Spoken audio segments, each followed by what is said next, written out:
Hey y'all. So today I thought I would share with you 5 questions that I found to be really useful in reflecting on and processing the last year, as well as 5 questions that I thought were really great to help me plan to live intentionally in the next one. Let's get to it.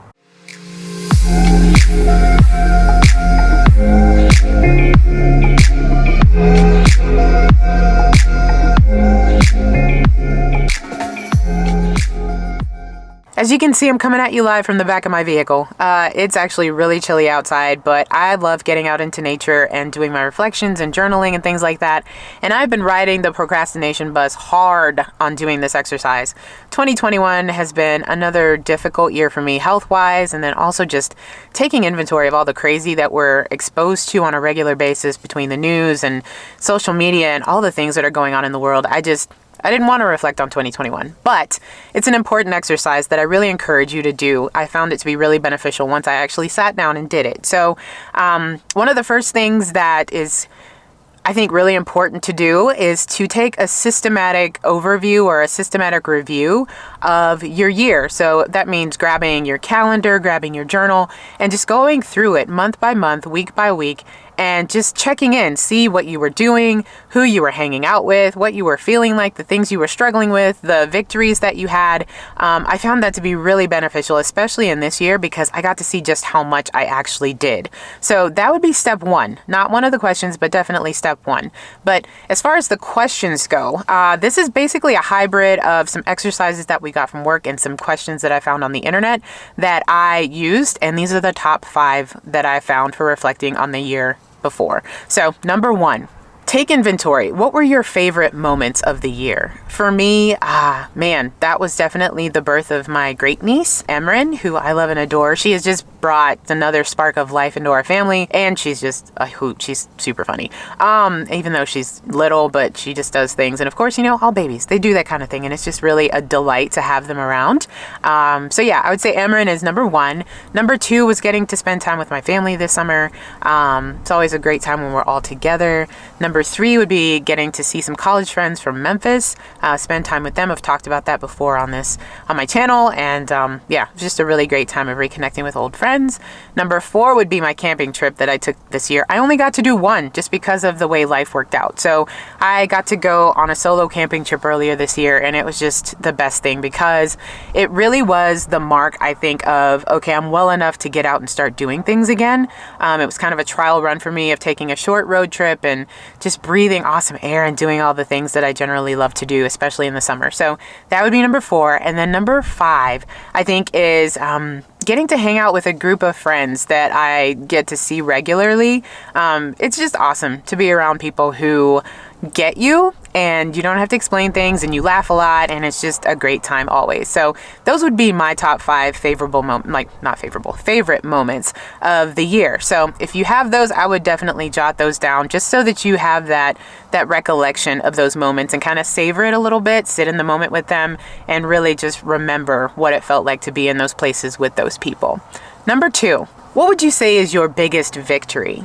This one was hard for me because I feel like there were just so many little things that happened throughout the year that I was like, okay, like that's cool, I'm getting better. But what would you say is your biggest victory? And that could be something as small as making your bed every day, eating 3 times a day for me, which is a struggle. Just little things that you've done, but also what are the big milestones? Did you graduate from school? Did you get a new job that you've wanted? Did you learn a new skill? All of those things can count as the biggest victories of the year. Number 3, what would you say is your biggest loss? For me, that was an easy one. It would definitely be my health and being able to live without limitation. Hands down, that one came really, really easily. And so for you, that may come easy. It may not. But I would challenge you to really sit down and think about, okay, what was my biggest loss and what did that feel like? And how did I overcome it? How am I processing it? Actually go through the exercise of asking those questions. I think it would be really, really beneficial. Number 4, what did you learn about yourself this year? For me, I would say that the thing that I learned, I'm a pretty self-aware person, so I'm constantly learning and reevaluating and doing all of that stuff as far as my inner and external world is concerned. But for me, I learned a lot. I learned so much about what fills me up and what depletes me this year because I had to with long COVID. So I think for me, figuring out not only what those things were, but how to spend more time on the things that fill me up than on the things that deplete me was one of the biggest lessons of 2021 for me. Number 5, who were the folks who were there for you? For me, this is like a really cool thing because I get to think about all of the people that I got to spend time with this year, the people that reached out, the people who, when I wasn't feeling well, just happened to send the text message at the right time, the ones who offered to take me to doctor's appointments and bring me food and all of these things. So that was really cool to see just how big my village actually is, especially as an introvert. People are always amazed at how many friends I have and how many people I actually spend time with as an introvert. But for me, quality time is one of my love languages, so it makes sense. But for you, who are the people who were there for you? Who, sent the text messages, made the phone calls, came to visit? Who did you love spending time with? Who invested in you? Who were your mentors? Like all of those things, just really thinking about the people who were in your life and made a difference throughout 2021. Super important. Now, if you actually look in the description box, I included links to several lists of questions that you can ask for reflection and goal setting for the coming year. So there are a lot more questions that I actually reviewed and talked through, but those I think were the top 5 that I found to be the most meaningful. You may come up with others that are way more meaningful for you. Okay, so now let's jump into the future and the things that you want to do, the goals that you want to set in 2022. This for me was a little bit hard as well because for a while I was just like, 2022 is just going to be like 2021. All this changing is the calendar year. I was in a really pessimistic place a couple weeks ago. So this was a really great exercise because one of the things that I want to do and kind of my word of the year for 2022 is to live intentionally. I think having long COVID, dealing with COVID, seeing so many people pass away or hearing about family members and friends who have passed away from COVID and other things in this year, it just reinforces that life is short and that I need to be living intentionally, but also that I need to really dream bigger. The questions that I actually worked through were really helpful in helping me figure out, okay, what do I need to focus on and who do I need to focus on spending time with? So question number 1, who do you want to invest more time and energy in this year? For me, this was a no-brainer. My niece, Jessica, instantly popped into my head as the first person that I want to actually be intentional about reaching out to, talking to more, connecting with, and all of those things. We have a great relationship as it is, but I realized that in all of the busyness, all of the things that have been going on, I just haven't been making as much of an effort as I'd like to. So she was definitely at the top of my list. There were other people as well that kind of were on my list. I would say there's probably 3 or 4 people. So I would definitely encourage you, who are the people, even reflecting on who was there for you last year and figuring out how do I invest more time and energy with the people that actually poured into me over the last year. Question number 2, what's an area of learning that you want to pursue in the coming year? For me, this was really easy. I love learning. I love school. I love learning things. I love, growing in that area. So for me, YouTube, that's the one area that I think in the next year, especially since I can't quite go back to grad school yet, I want to learn to do YouTube well. Now, for you, that can be something as easy as I want to learn to cook, or I want to learn to bake, or I want to learn another language, or I want to learn about this particular skill, or I want to learn how to do this thing. I want to learn to ride a bike. It can be anything.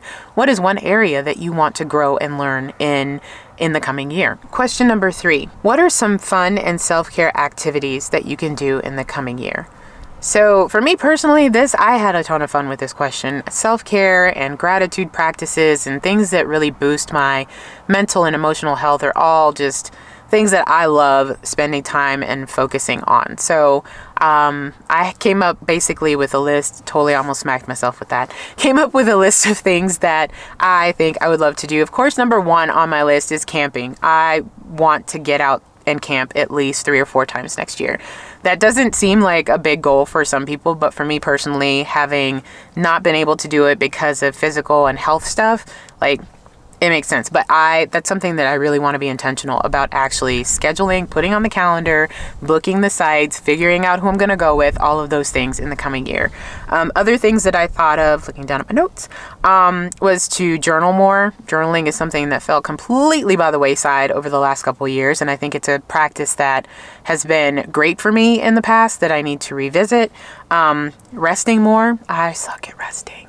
I'm really bad at it. And there is so much data coming out now about rest and how that helps even when you're initially infected with COVID to not end up with long hauler syndrome, because you're taking adequate time to rest and you're not trying to jump back into heavy activity and doing all the things you used to do. I definitely did that.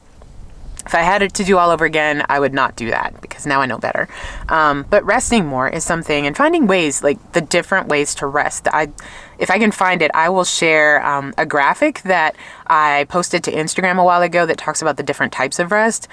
Beneficial, like figuring out ways to incorporate all of those into my life. That's definitely something that I want to do for self-care. Spending less time on social media. Yes.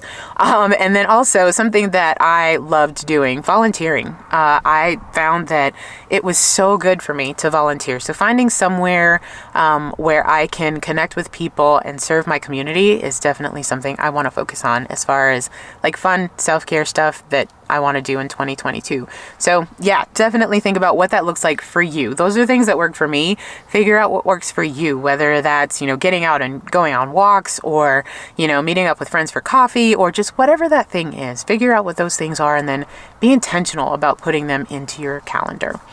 Question number 4, what's a bucket list goal that you have that you want to work on or accomplish in the next year? I've talked about it before, but I'm actually getting out there and doing it. I want to buy my van in 2022. It's going to be like a scary thing. Car things freak me out. Making a decision, buying a van or buying a vehicle and then having it be a lemon.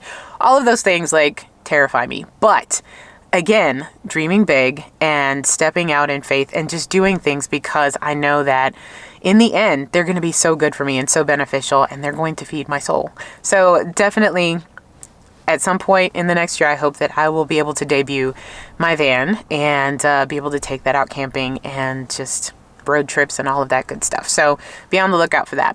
Question number 5. What are things that you did last year that you want to keep doing in the new year? For me, number 1 is pursuing health. There are some changes that I'm making because I want to get back to the place of being able to live fully.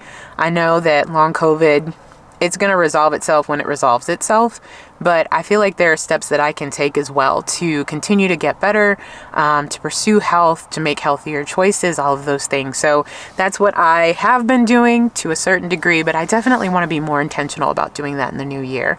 So in addition to coming up with things that you want to carry into the next year, it's so important to make sure that you set actual goals to get those things done. I know that for me, just hearing that word is but if it's something as small and attainable and timely as I want to make sure that I am connecting with and having coffee or tea with someone on my list at least once a month. That to me is a goal. It's something that you can put in your calendar and you can say, okay, I need to actually make sure that I call somebody by this date. I can, make sure that I am actually doing the thing by this date. It's so important to actually have a plan and to take tiny steps toward getting to your goals. So definitely something I encourage you to do. It's something that I'll be doing in the coming weeks. I might share a little bit with how I do that. But yeah, it's something that's definitely worth your while. So if you are planning to engage around this exercise of reflection and goal setting and planning for next year, please leave a comment down below. I would love to know what one of your goals is for the coming year. And then also one of the things that you're really grateful for from last year. If I don't see you before January 1st, I hope you have a great new year. I look forward to connecting with you in 2022. Please like, comment, and subscribe, and I will see you in the next video.